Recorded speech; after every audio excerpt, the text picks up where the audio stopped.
Сьогодні ми приготуємо бисквіт. Він завжди виходить. Для цього нам знадобиться 1 стакан борошна, 1 стакан цукру та 3 великих яйця або 5 маленьких. Почнемо.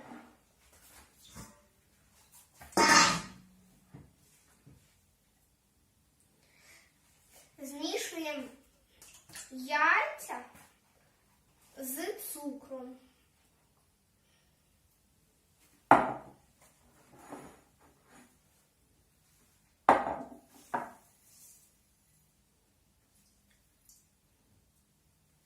Та перемішуємо 5-6 хвилин міксером.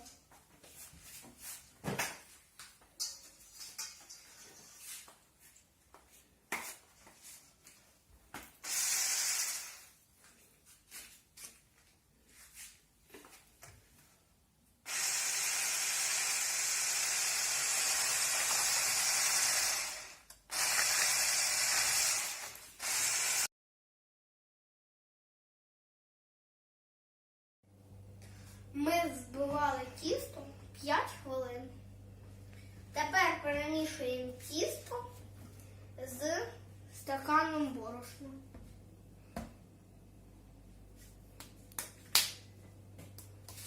Перемішуємо ложкою або вилкою.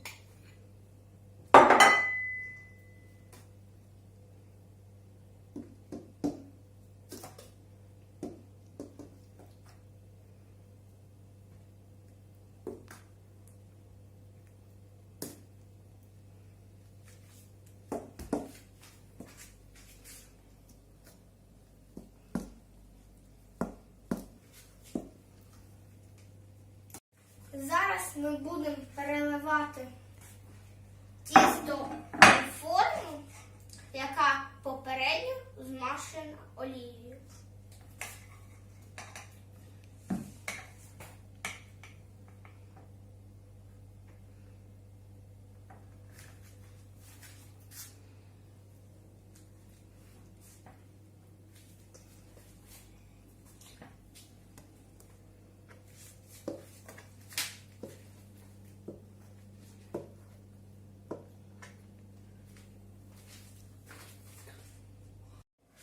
Тепер тісто готове для випікання.